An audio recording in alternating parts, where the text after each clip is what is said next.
Well, welcome back, everybody, to another Lady Leaders webinar, not just for women. We're excited when everybody joins us.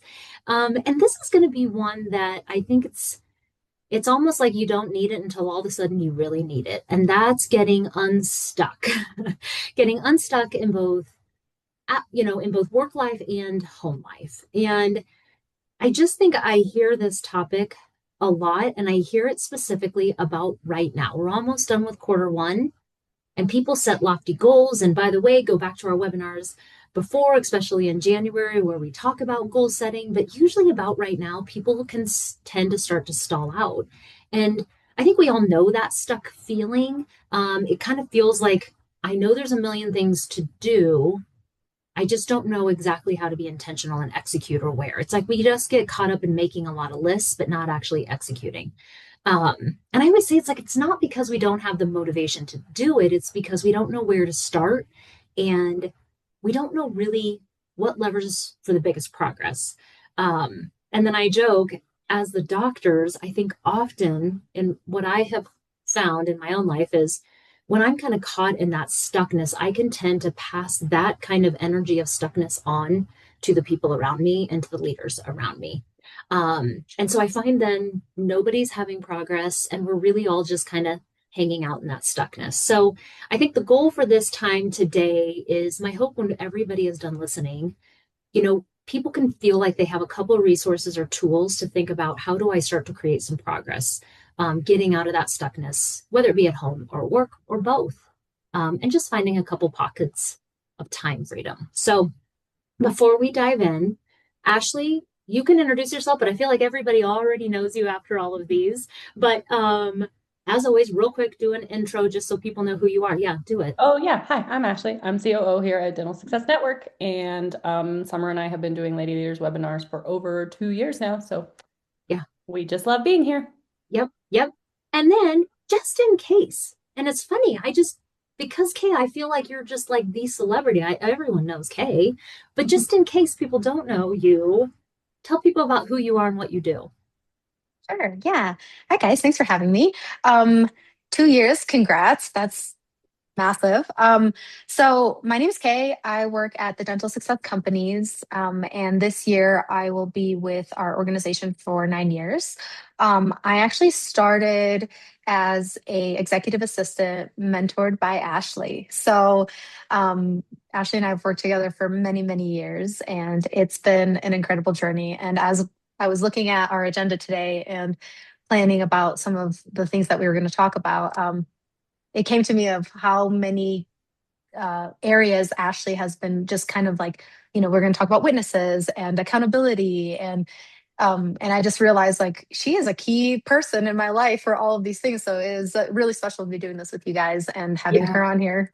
Yeah. Yeah, for sure. Well, and what I will say is, gosh, I'm stoked to hear both of your points of view on this. But like, Ashley, I think you really, much like me, had to be like the person who created a lot of the systems to get unstuck. We didn't even know how to get unstuck, but thankfully you came up with some great systems that Kay was then able to develop probably even further. So I am really excited to hear from both of you.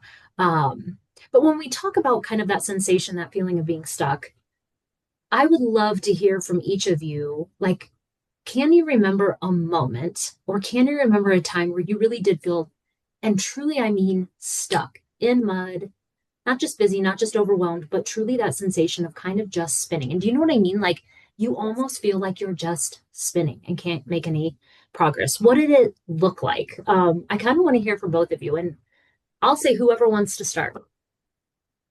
Okay, do you want me to go first? Sure. Don't steal So, mine. well, no, mine is the moment we shall not speak about, but I will bring it back now. And that was in about 7 years ago. I was working and living in Prescott, Arizona.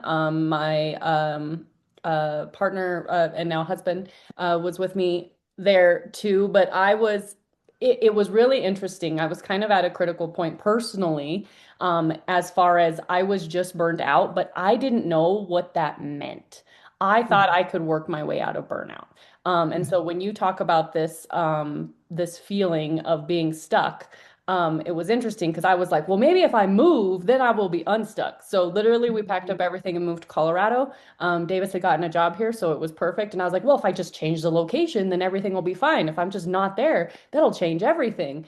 But I'll just keep working. And so this moment, I was still working and working and working until I broke myself out into shingles at the age of um, 32, 33.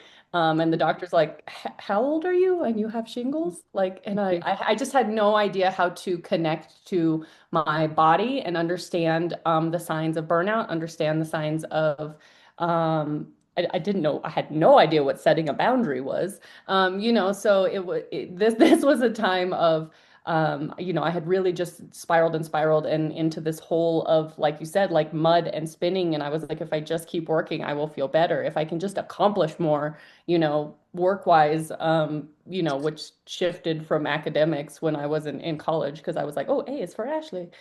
So then I just turned that into my work life.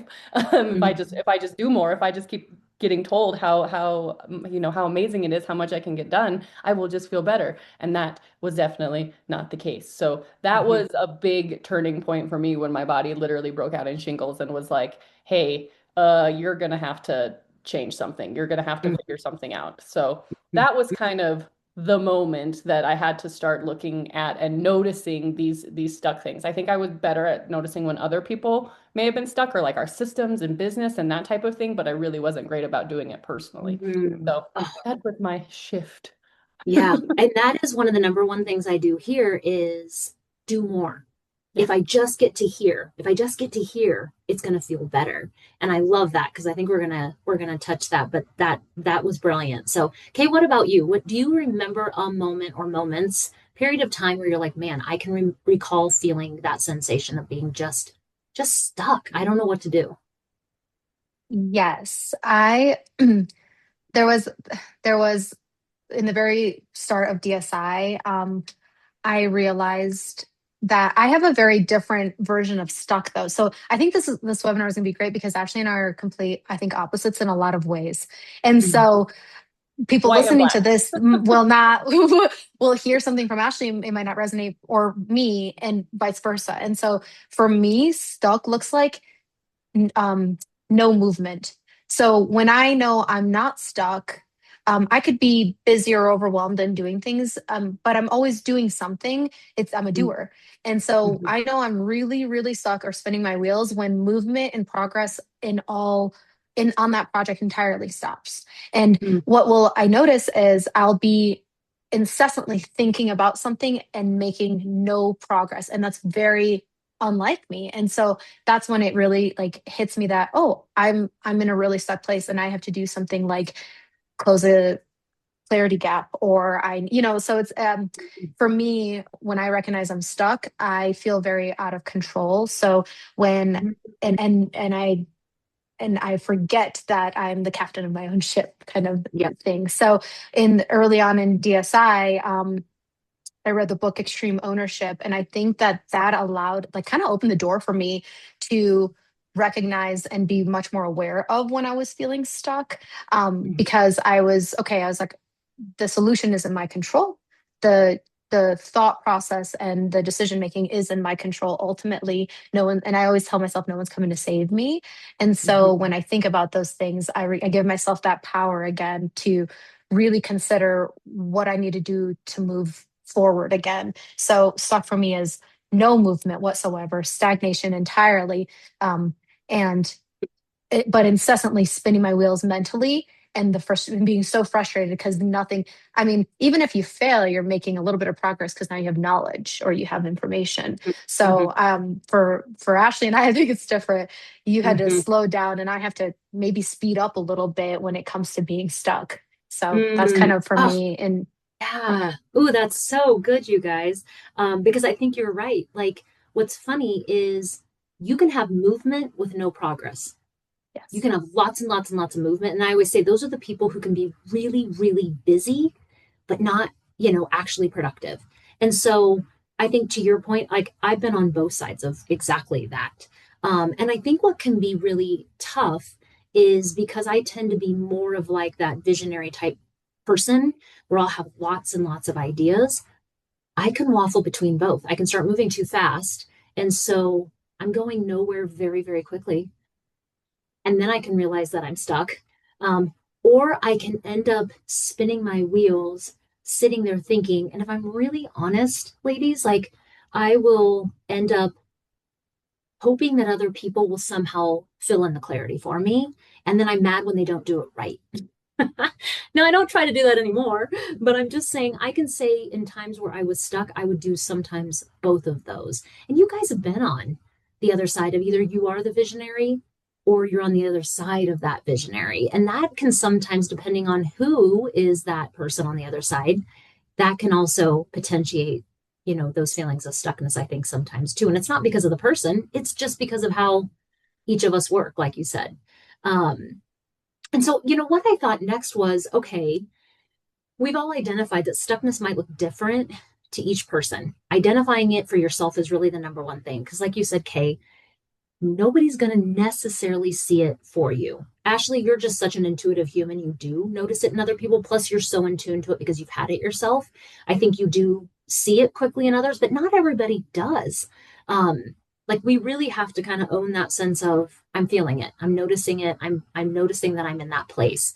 Um, so when it comes to like what are the symptoms? And the reason being is my hope is for whoever's listening, ideally, I always want to catch this stuff so much sooner. So when it comes to the symptoms, like I was listing out, okay, like as the owner doctor, whatever, ever, for me, it was things like I would have the vision, but I couldn't necessarily make the right hire to start implementing. Like I could never quite make the right hire. So I felt like I never got somewhere. Um, like building a practice you want, but yet what's funny is it's everything you want, but you still feel kind of trapped. Um, like I said, producing a lot of times I could feel stuck when I was technically on paper, I had the right numbers, um, but yet it didn't feel good on the inside. It felt like I was just making forward, like I was moving forward, but I wasn't necessarily feeling any better. And then I kind of thought too, like, okay, what are some of the ones that maybe the leaders in the organization just in general have, or ones I've heard people potentially say? And it's like, I think like the one I know in my practice is leaders will see that something needs to shift, but nobody has a leverage point for it. So we talk about it a lot and nothing actually happens. Um, Things like that. What I mean, I'm going to stop there just because I was writing out some things that I know I've seen can feel stuck on teams and within myself. But what are some of those little symptoms that start kind of you now notice are happening? And you either notice in yourself, yes, but potentially in others. Kay, I'll just start with you. Sure. So I think real or self imposed isolation is a symptom of being stuck. I find that I see it in our leader. Sometimes when he, like you said, he doesn't know what lever to pull, he doesn't know what resources we have, whatever. I notice it in myself a lot as well.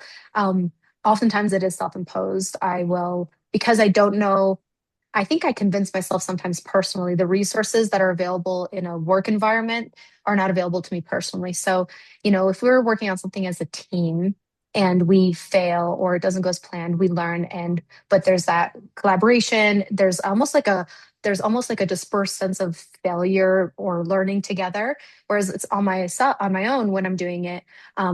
If I'm failing, it's kind of a reflection of me personally. It turns from being a learning experience. And so I tend to isolate when I'm not sure what I'm working on, or uh, it's the cost, in my opinion, of isolating like that is you got to be vulnerable to share what you're working on, and not isolate Mhm. when you're I guess when you're trying to accomplish these things or you're feeling stuck. Mhm. So I would say that's one of them. And then convincing myself like resources aren't there and using the tools around you. I see, it kind of ties into the self isolation actually, but when you're not aware or like you don't have that, you have like a knowledge gap actually, like, and you're not able to pinpoint what that is. So, an example would be in DSC, we have 7 arms, right? We've got real estate, we've got events, we've got podcasts, we've got an online network. And I I'll be honest, I don't know a lot about any of these, right? I know a little bit about all of them, but there are experts in each department. And so sometimes when I have a vision from our leader that we need to execute, a lot of the times my stuckness comes from realizing I don't know so much about what I'm trying to accomplish. And then kind of coming to terms with, oh, I need to speak to the person that knows the most about this that will help collapse that learning curve for me, give me clarity so that we can come up with a plan across said departments. So I think resources or kind of not utilizing resources and not digging to find the right resources is can be a symptom of that. Mm-hmm. Almost kind of feeling as if you need to go it alone. Like, Yes. okay, if I do more, if I isolate, if I just like without recognizing, sometimes I'm making it worse by being in a vacuum, Yes. or I say like getting into the silo and then feeling that lone wolf sort of syndrome type thing. That's great. So Absolutely. And those then are I don't know, symptoms you does it notice. and I think maybe it comes from trying to be a good leader, right? You don't want to, one, you want to know what you're doing, or you want to show the team that you know what you're doing. And then at the same time, you don't want to confuse or let anybody down at the same time, or get them on a path that you realize you have to pivot later, that it's the wrong path and we're on the wrong mission. But it's like you do it almost as a way of protecting your team. A lot of the times too, I notice is usually I'm trying to do it by myself and have it perfect before I present it to the team, when really their input would help us so much and save us so much time later, way less pivoting needed. Mm-hmm. Yeah. There's a sense of vulnerability that sometimes we have to break through to feel like we can start to make progress, or we can start to get out of that stuckness. Like sometimes we have to be very vulnerable about not knowing what we just don't know. Love it. Oh, so good. Ashlee, what I about just you? have What are symptoms you notice? I just have to tack on to I absolutely agree with Kate because I have absolutely been doing I have done that myself where I'm like, oh, I'll just come up with this little system and this thing and then I'll take it to my member relations team, for example, and they're like, okay, but you know that there's an easier way to do that, right? And I was like, oh, so if I would have just talked to you about this in the first place, we could not be here. So I love that one. And then mine was, this feeling, the symptom that occurs too is that everything I loved what you said, Summer. Everything on paper looks right. Like I have XYZ, and it could be like in personal life, like I have the house, the car, the kids, the family. In business, it could be like I have the practice, I have an office manager, I have the system, but like things just feel off. On paper, and this checklist looks beautiful, like it should, but you just don't feel satisfied from it, or you just feel like Mhm. something is off. And what I have found is that sometimes in that chaos of spinning and spinning and spinning and just keep doing, you don't give yourself the capacity to pause and look and take inventory of where things are, either personally, professionally, with your practice. I think that can sometimes pop up and we just don't notice it, or we don't want to recognize it because look, everything on paper is fine, so I must be the problem then, and Mhm. so Mhm. that's something in the last few years that I've become much more aware of. Mm.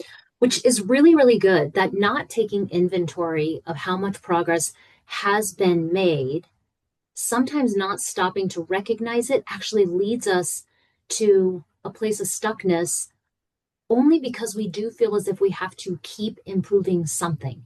If I'm not improving something, and it's that whole sentiment of like, if you're not growing, you're dying, which I'm always like, well, hold on. Let's like look at the context of what that actually means, you know? Because like I think you can be growing, and I always say, like, I think growing can mean making things more simplistic. I think growing can be honestly not reacting this year how I used to react last year. And I think to your point, like sometimes we can move ourselves into stuckness by not stopping, taking inventory, looking back, going, ah, yes, do I really need to push so hard to make progress right now?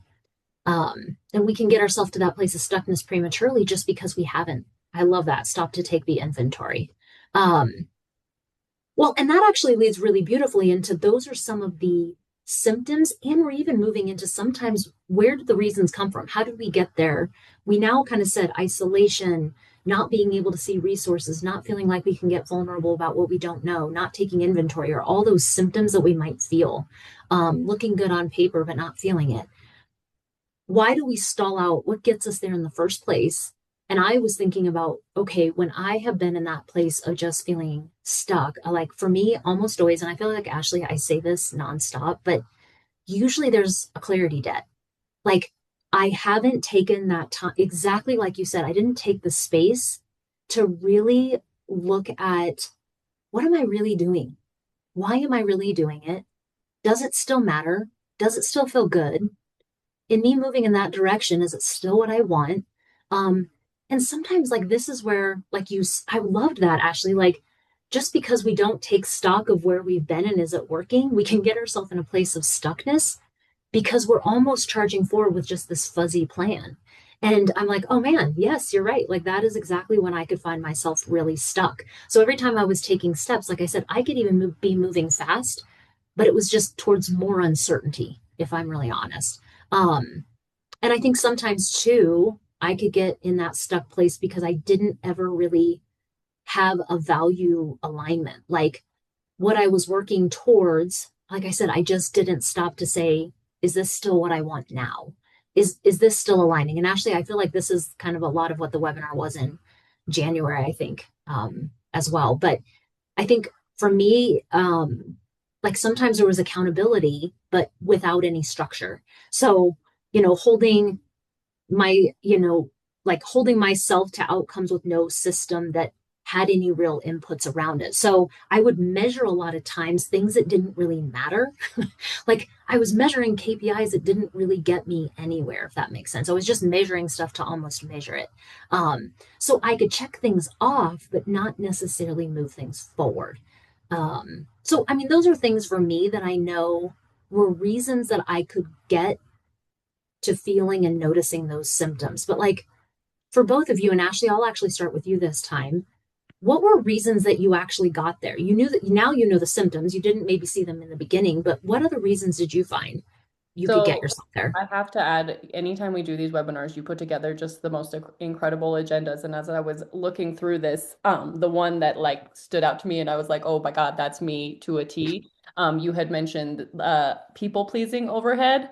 And holy hell, if that was not Ashlee Marie's problem, can be still, is I absolutely can, can just be a people pleaser and the fear of disappointing the team, fear of disappointing my employer, fear of disappointing, back in the day when I was helping with dental practices and an owner dental practice, fear of disappointing patients, like just this always wanting to be perceived as, nice, the best, like I just having a glowing, like reputation, and to a fault though, right? Like going through and things were suffering my health or the the mission that we were actually there to execute could sometimes falter because I would could get into these people pleasing moments. Now there was also this crazy boss hole side that had come out of me too, and Kay could speak to this probably in the early days when I was learning to lead. Oh,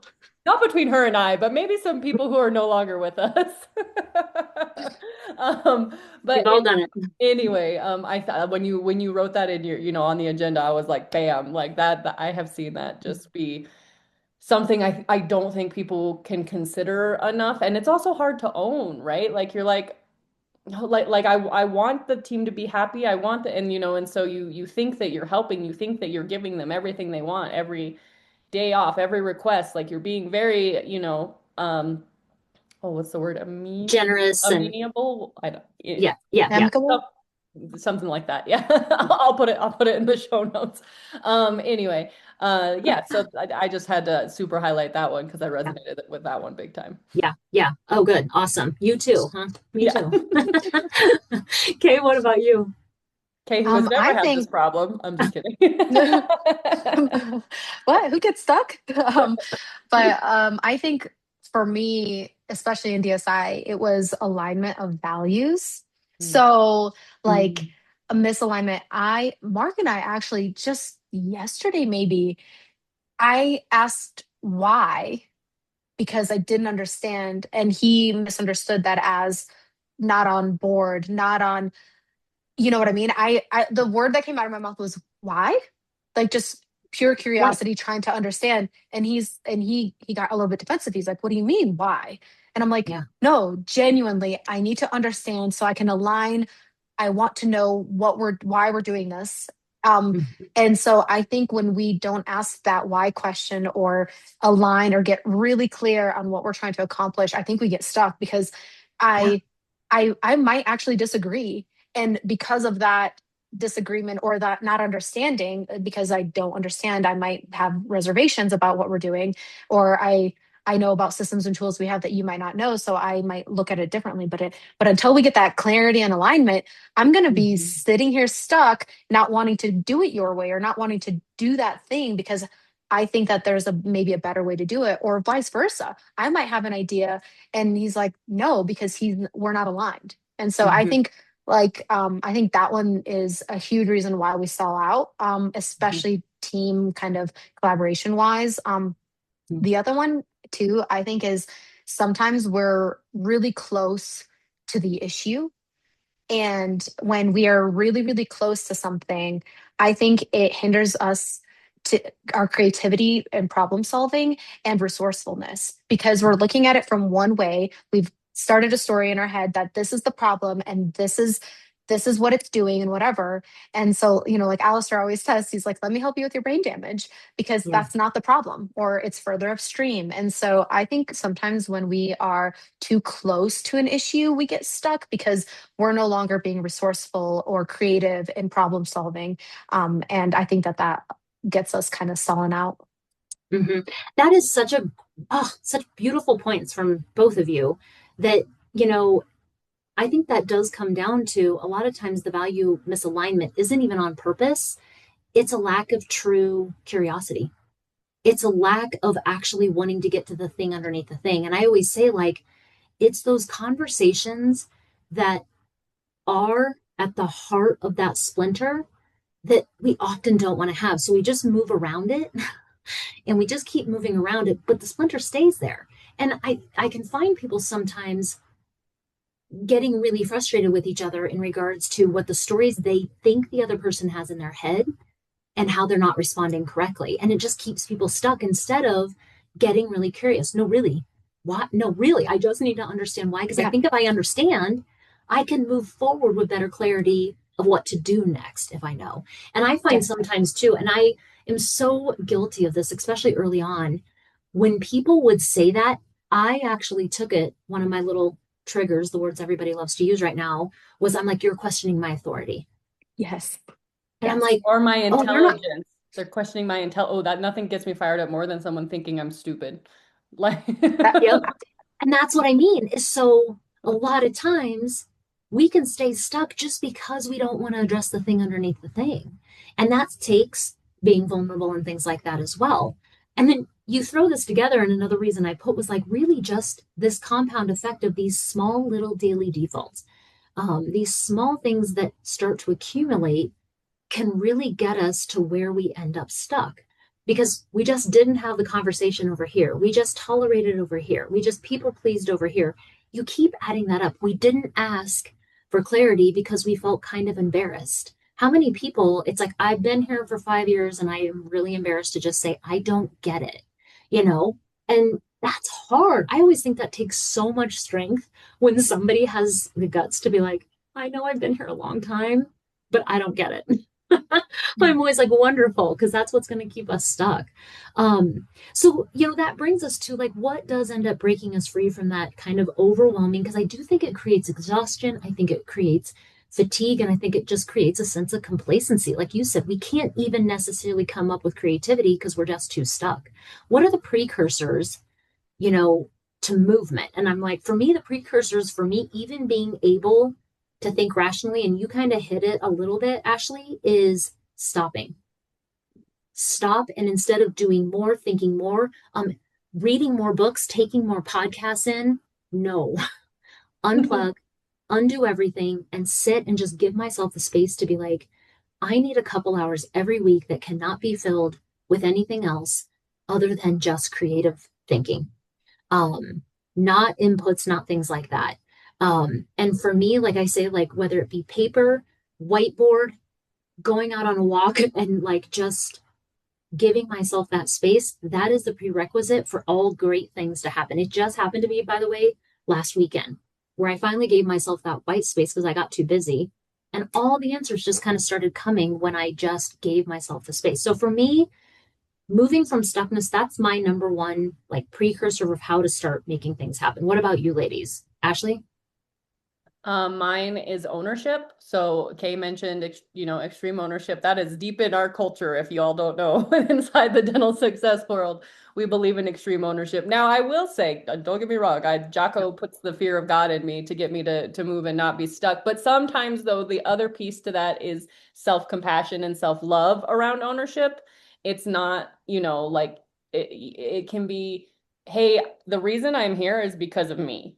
And sometimes if you continue to be as hard on yourself as a hardcore Navy SEAL, that sometimes that isn't, super motivating. And I'm not that person that needs to be motivated by a Navy SEAL or by Goggins style. Like I'm just not that hardcore. I need some, kind of fluffiness. And when you can learn to give that compassion to yourself, like, hey, of course you feel stuck. Of course you feel stuck. And of course the reason you got here is because of these things. Like it makes perfect sense that you feel this way, and you can give yourself kind of some passion and some or compassion and some grace that can then lift the pressure a little bit instead of feeling like it's just you're one more thing pounding yourself into that submission of becoming unstuck. And like I said, there's two different sides to this. I also just watched I can't remember what team she was on.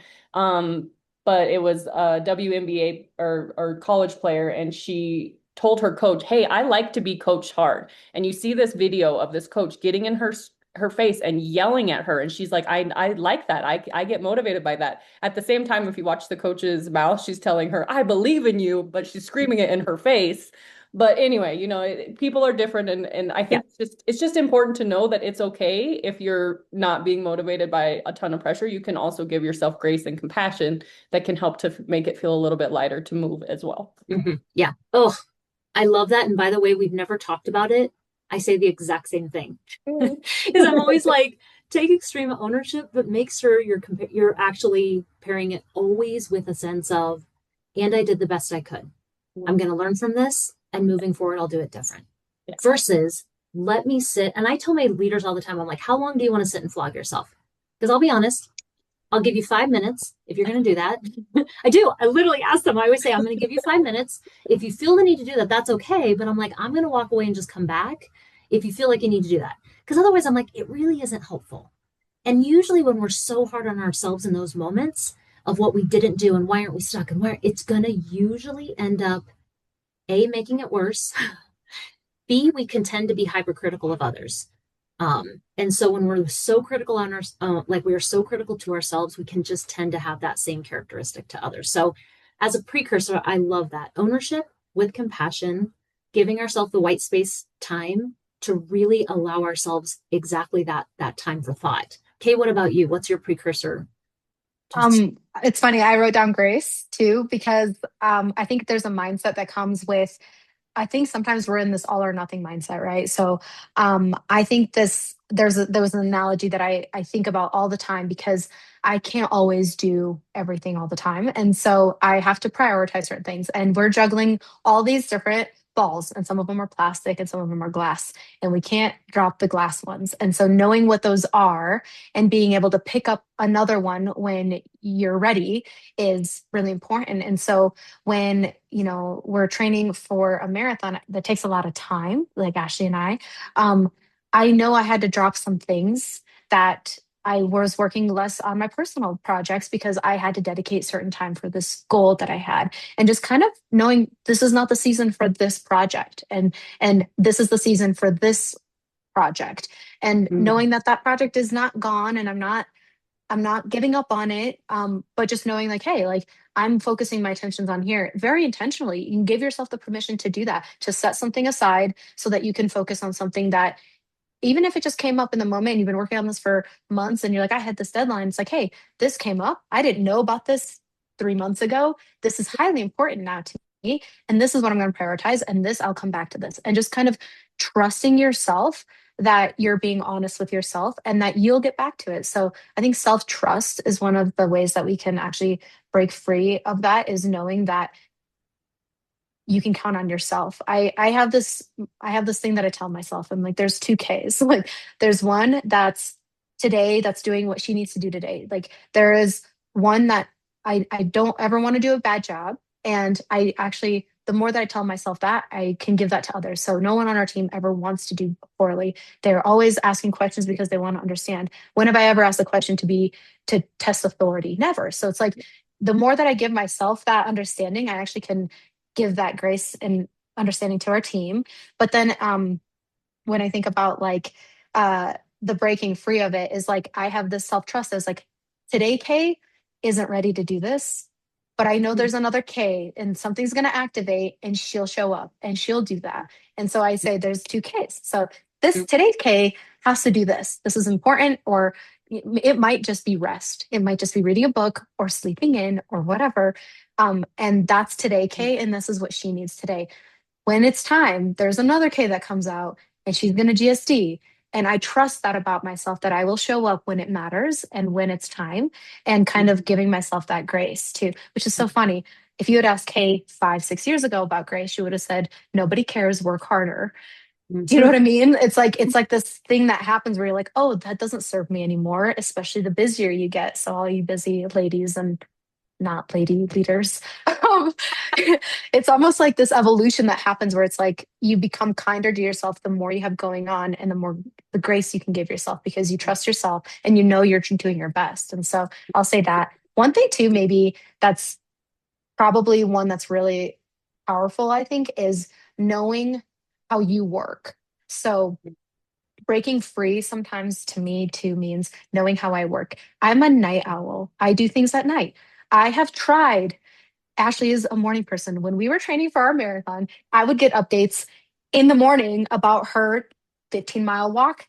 And I would send her, it'd be like 7 o'clock at night, 8 o'clock at night. And I'll be like, I got mine in, like, Yeah. and not trying to do what everyone thinks is cool. My natural circadian rhythm is not in the morning. I am useless. I don't, but we're both successful. We both did the marathon. We were both able to finish it.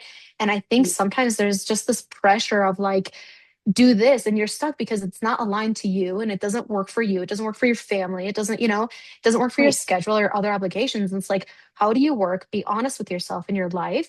And then that will help set you free from that stuck feeling because you're in alignment with and actually using the tools and building momentum throughout your day, knowing that you have this chunk of time in the afternoon or in the evening. So if you're not a morning person and you're still getting things done, good to you. Like Yeah, yeah, that's yeah. there's something to be said about knowing yourself and how you operate. Absolutely. It's funny. I feel like I was doing a podcast with Mark and we were joking about that, about CEO time and how it's always like the sexy thing to do to wake up at like freaking 3:45 a.m. and do a cold plunge. And I'm like, that sounds like misery to me. Like I love that for all of you. I don't want to do any of that.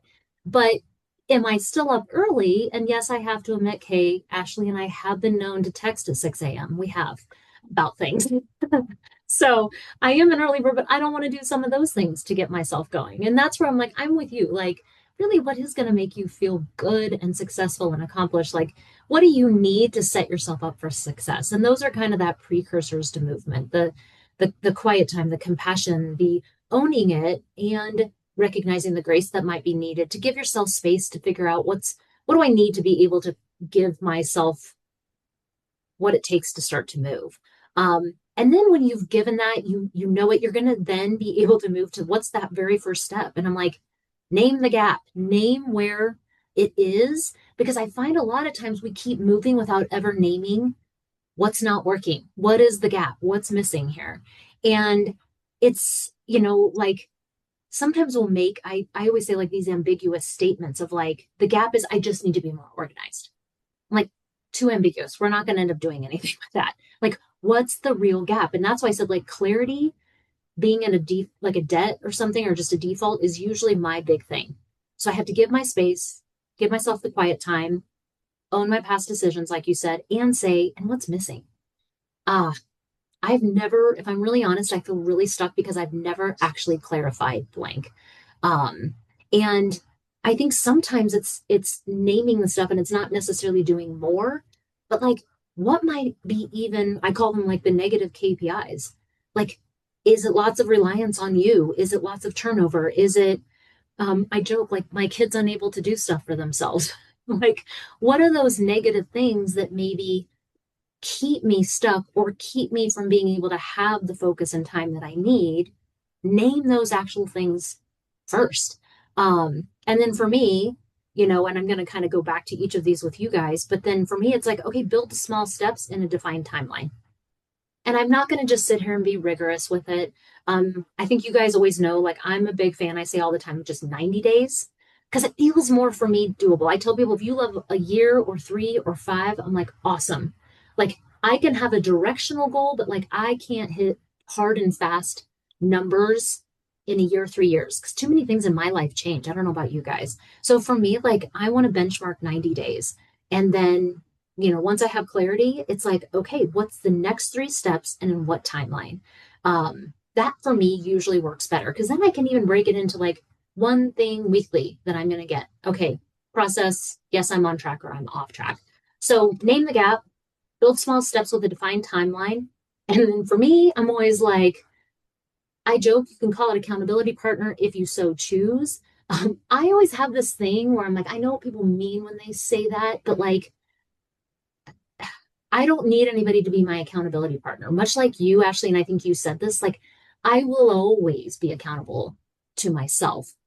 What I do need though is just sometimes a witness to what I'm doing, a witness to calling me out of like, hey, it seems to me like you're still stuck, or hey, it seems to me like maybe you could have a little bit of help getting clarity. And Debbie, as everybody knows, has always been that person for me who could just kind of be my witness as to what I'm doing, what I said I was going to do. And I feel like, I was thinking about it. I did write that. I was like, you guys' marathon was such a beautiful example of the witness. Like you had each other, you were going to be accountable to self, but you had each other as that witness to be able to, say, like, are we hitting our time limits and momentum and, doing what we need to do? So for me, it starts with the precursor. Like, I got to set the stage, I got to get things in a good place, mindset wise, to be able to do these 3 steps.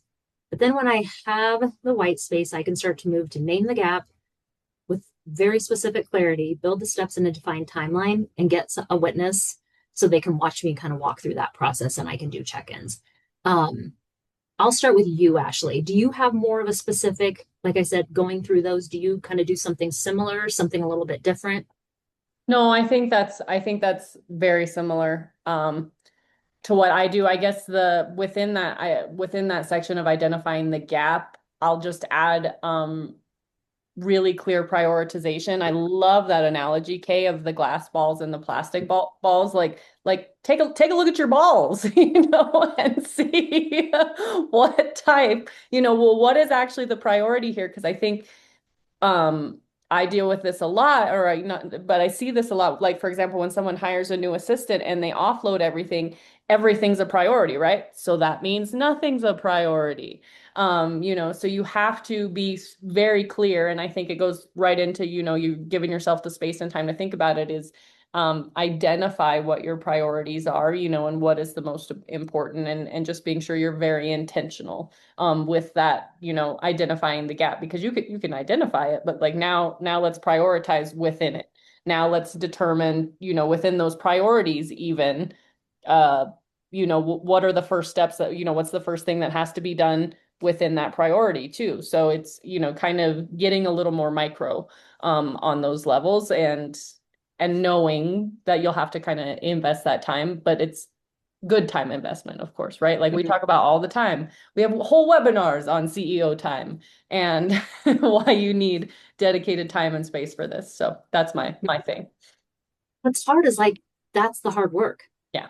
Yeah. And I That's the thing think that's people actually difficult. really have a hard time.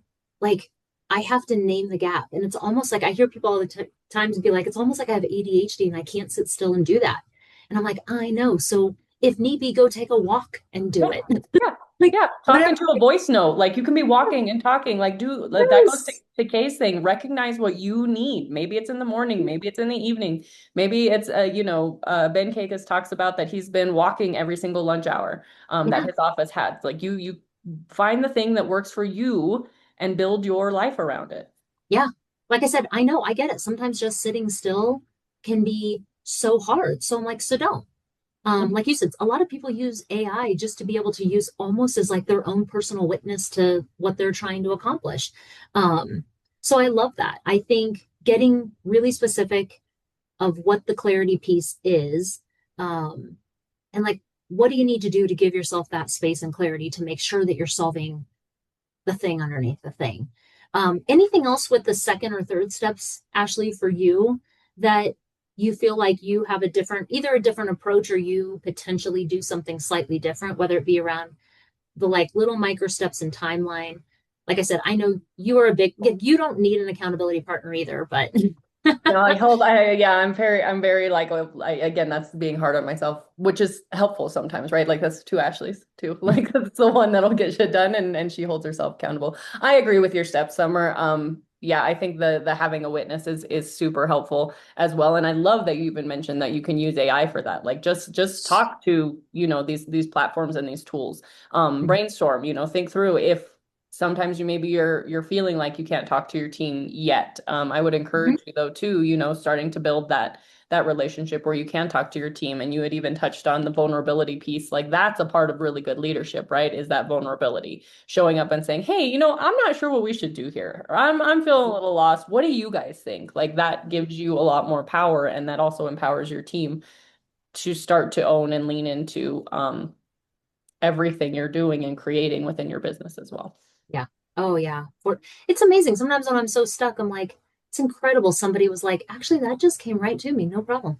I know. And I'm I'm like, like, you're brilliant. and then I was siloing off, like Kay said, struggling when somebody had such a brilliant answer all along that could have helped me. Kay, what about you? We talked about, your precursor was like really that grace and space and knowing how you work.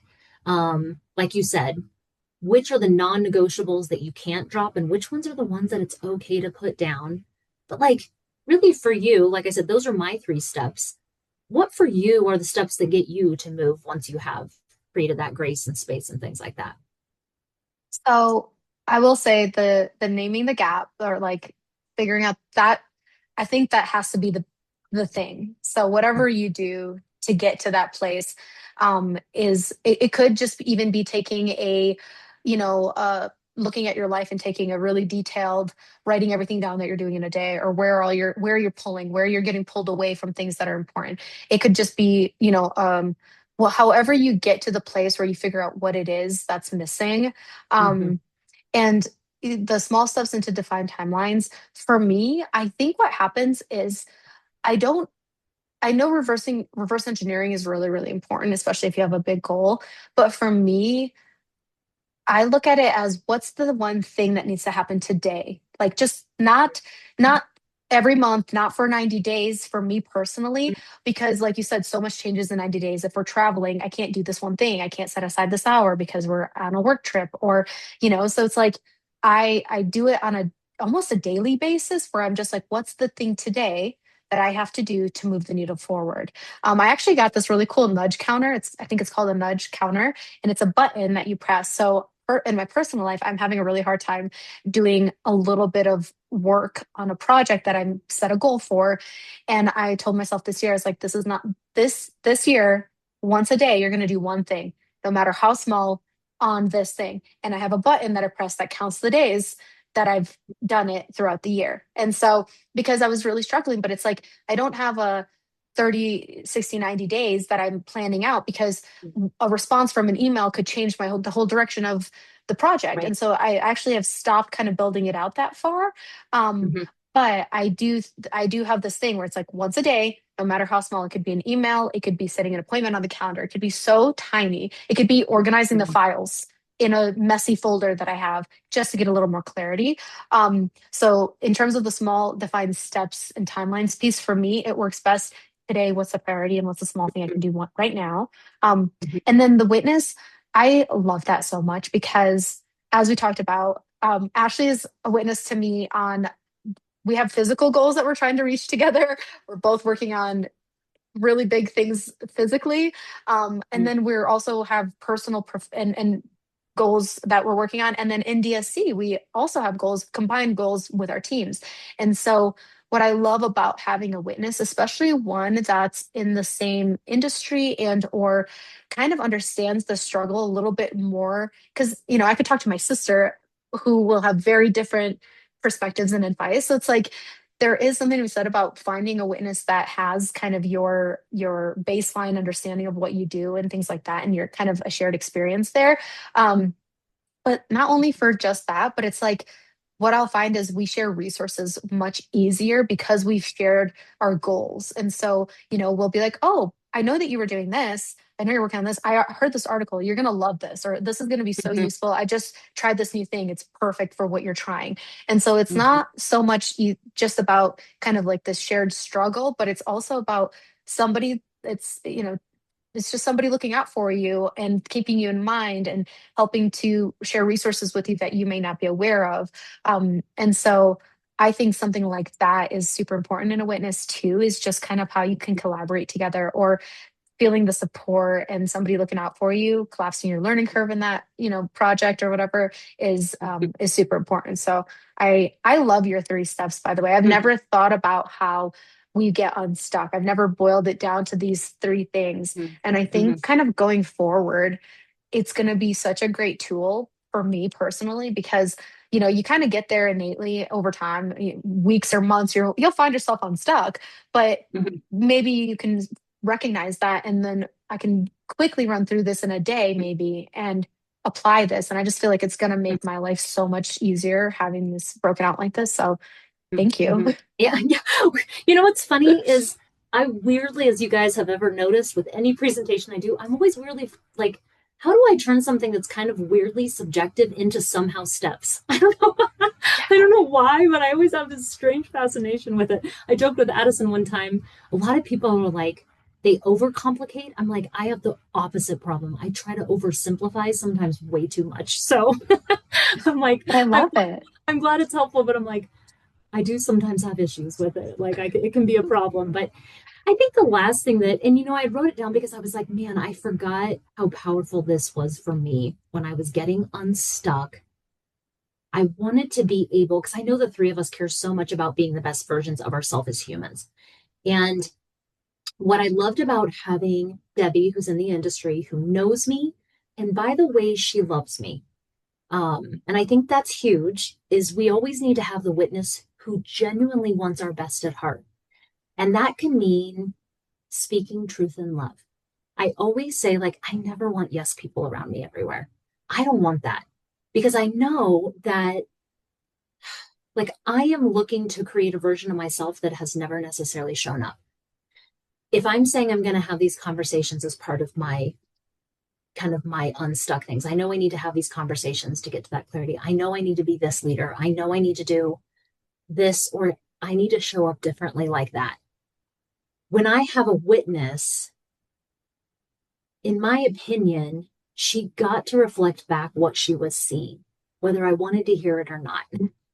And I think that's so much of when you're trying to become unstuck, ideally, you're trying to be just a little bit different version of yourself than you were, previously. And I think the power comes from with that witness, having somebody who loves you and is going to speak truth, whether you like to hear it or not. And Alistair and I, like we were joking one time, like I love to have the people who tell me what I need to hear, not what I want to hear. And that's what I think that witness can do when you have that right one is, yes, you go, girl. Yes, I've got your back. And you may have not recognized this is how you showed up. And I know you and I love you. And that's not, I know how you want it to look. I'm sure you're bummed out too. What can I do to support moving forward to help you feel better about how you show up next time? Like that for me, I always say, like, if I've done anything good or successful or awesome, it's because somebody along the way was like, I love you enough to tell you. Like, Kay, that's why I'm like, I get done with the presentation. I'm like, Kay, shoot me straight. I'm like, just don't tell me like everything was so great. Cause I'm like, somewhere something It's wasn't. hard to do when it's pretty good 99% of the time. Well, I'm I like, love when people are like, I love you enough to say, like, maybe if you reorganize, or maybe, and if there's nothing, that's not, I'm not asking, like, poke it apart. But like, if you see something, I want to know, because I care more about truly getting better than I do about staying in what I think my identity looks like. Like, we all think how we show up as. And I'm like, the people around me can always tell me whether they're using words or not. I can tell how sometimes I'm showing up. So Oh my gosh, I I think have to, yeah, I just have to absolutely add to that. And I just, Kay, I'm just so glad you're here. We have just such an incredible dynamic. And to that exact point, something Kay does so well for me, and I can't even like think of one example because she's done it so often and in the best way because I feel so supported, loved, and by her but she'll ask questions. She'll be like, so is that really what you want, or is that, or like she comes from a place of curiosity, and so I never Mhm. feel attacked or I never feel like I should be defensive. 99% of the time it just makes me go, huh, Yeah. shit, you're right. Hmm. Hmm. I Yeah. was gonna say an example because Ashley, you do this super well too. The way that Ashley does it is she precursors it with, you've probably thought about this because you're super smart, or like you probably considered this and you already looked into it. And I don't want to assume you haven't, but have you? Or, Yeah. so she has this like very gentle way of being like, I'm sure you thought about this, but I Totally. want to just like bring this to your attention. Like, have you thought about this or have you looked into it? And, because you don't want to insult anyone's intelligence, but at the Right. same time, you're like, and sometimes they haven't, sometimes they haven't.